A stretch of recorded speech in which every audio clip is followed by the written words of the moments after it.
तो सबसे पहले नेमिंग से स्टार्ट करते हैं। ये है सेंटर, और सेंटर से सर्कल का कोई भी पॉइंट इक्वल डिस्टेंस पे होता है।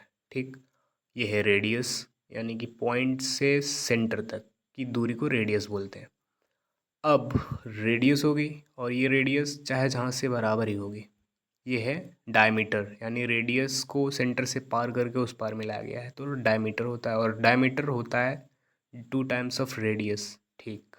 ये है कॉर्ड। कॉर्ड मतलब दो सेगमेंट में बांटती है कोई भी लाइन, उसे कॉर्ड बोलते हैं। और सबसे बड़ी पॉसिबल कॉर्ड जो होती है किसी सर्कल की, वो होती है इसकी डायमीटर, क्योंकि ये भी तो दो भागों में बांट रही है, तो वही है। और ये है नीचे वाला आर्क।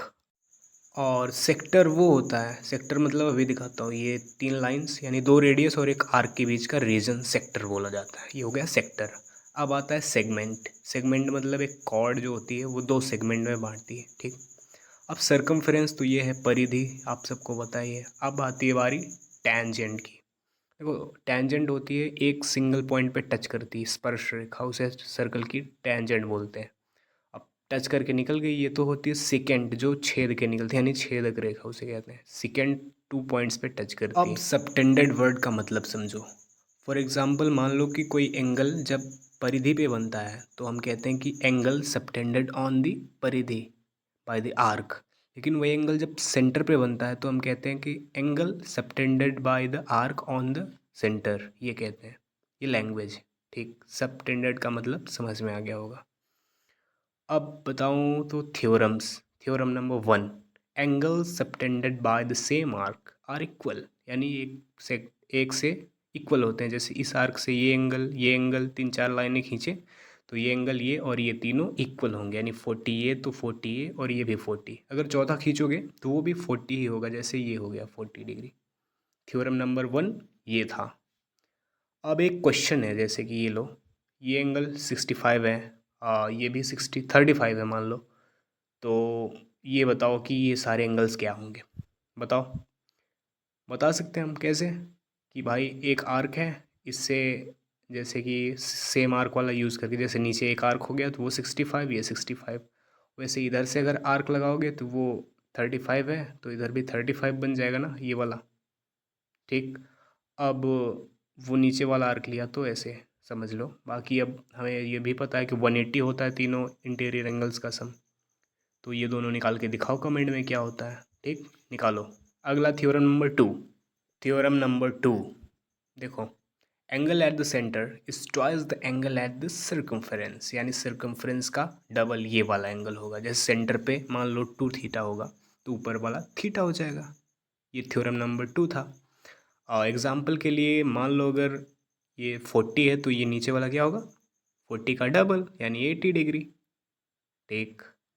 अब यहाँ से अगर आर्क वाला नियम लगाओ तो वो 40 हो जाएगा। ओके।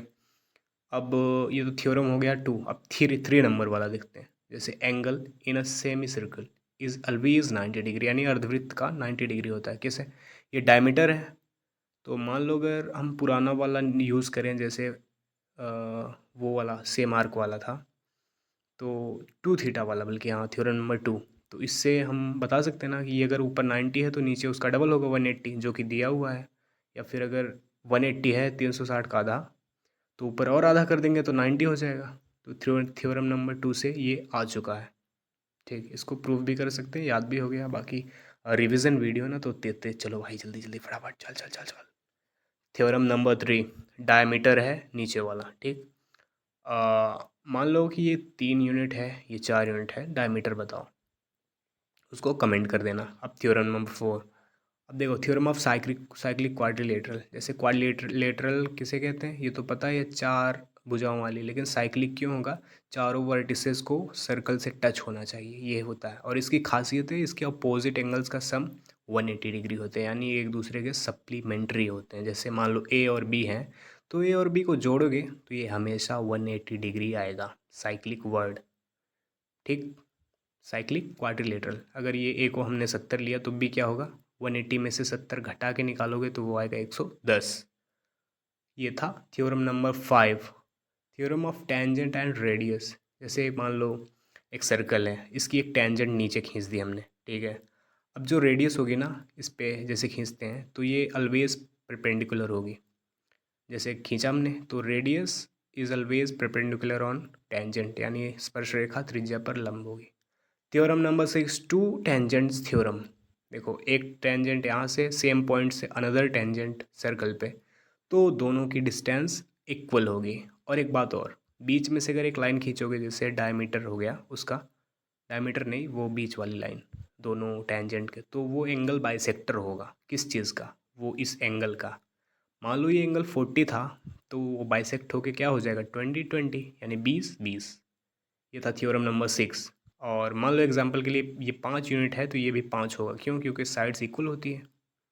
Theorem number 7। अब देखो अल्टरनेट सेगमेंट थ्योरम।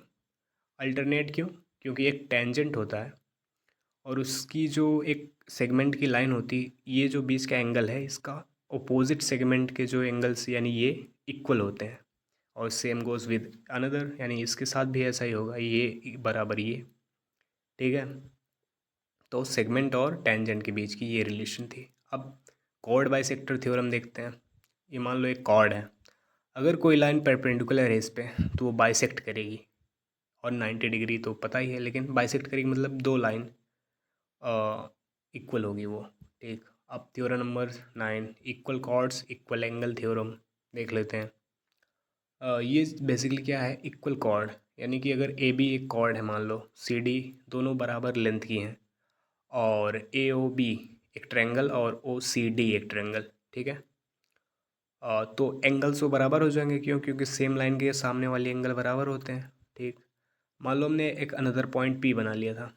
अब यहाँ से अगर हम ट्रायंगल बनाते हैं यहाँ पे ए पी बी, तो ये भी इक्वल होगा क्योंकि एक कॉर्ड से एंगल सेम होते हैं। और अगर वो है तो क्यू भी बराबर होगा, क्योंकि सी डी और ए बी इक्वल हैं, तो एंगल बराबर हो जाएगा, वही जो पिछला थ्योरम था उसके हिसाब से। अब देखो दो सेकेंड थ्योरम, इसका वो तो सिंपल है, याद ही होता है सबको। मान लो एक पॉइंट पी है, यहाँ से एक सेकंड खींचो सीधा अंदर जाए, सेकंड ये रहा, तो एक सेकंड हो गया ये, और दूसरा भी खींचे ए बी, ये तो ए बी हो गया। अब सी डी खींचता हूँ, जैसे ये सी और ये डी। अब देखो यहाँ पे नियम क्या लगता है, जैसे कि एक बार पूरा लंबा इंटू छोटा वाला, जैसे P A into P A into P B equal P C into P D. ये देख लो, बड़ा वाला इंटू छोटा वाला। और अगर ये चेंज होके एक टेंजेंट बन जाता है सेकंड से, तो पी सी का स्क्वायर करना पड़ेगा हमें, जैसे P A into P B equals to P C square. ठीक, वो थोड़ा सिमिलर सा है, बाकी टेंजेंट सेकंड थ्योरम इसे कह देते हैं। ठीक है, फिर क्वेश्चंस कर लो थोड़ा। बाकी बहुत जल्दी बोल रहा हूँ यार, क्योंकि रिवीजन करना है, तो क्वेश्चंस करो नहीं तो भूल जाओगे। Question question question. मान लेते हैं पी एक पॉइंट है, वो सीधा डायमीटर पार करके जा रहा है, यानी ए बी, ए सेकेंड भी और डायमीटर से जा रही है, यानी passes through the centre of circle. अब ये क्वेश्चन पी एक पॉइंट सेकेंड हो गया, ओ बल्कि टेंजेंट है, पी सी एक टेंजेंट है। अब पी ए हमें दे रखा है 3 और पी सी दे रखा है 4। हमें रेडियस बतानी है, क्या होगी बताओ भाई। दो मेथड हैं इसके, दिखाता हूँ। पहला यूज़ करते हैं टेंजेंट सेकेंड थ्योरम।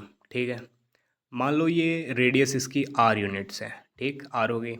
इस प्रकार ए बी बराबर हो जाएगा 2r के, दिख रहा है ना, डायमीटर है ए बी ना, तो 2r हो जाएगा।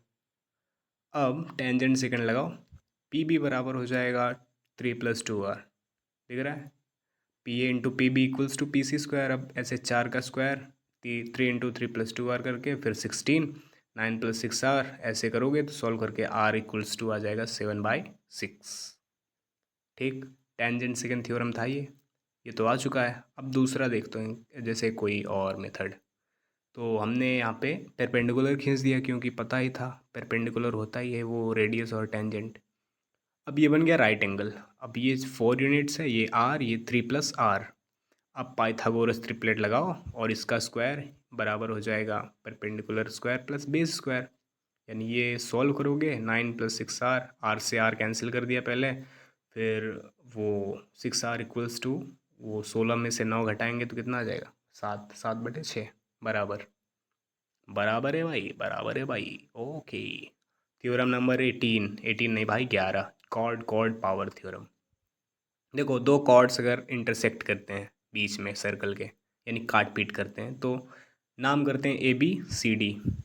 ठीक है, दो कॉर्ड्स थी, कट गई। अब ए बी इक्वल्स टू हो जाएगा सी डी, यानी ए इंटू बी गुणा करोगे तो सी इंटू डी आएगा। बस क्वेश्चन करो इस पे। ये है क्वाड्रिलेटरल यानी साइक्लिक क्वाड्रिलेटरल। अब यहाँ से हमने कॉर्ड्स भी खींच दी, एंगल दे रखा है 55, ये है 45। अब ये एंगल बताओ।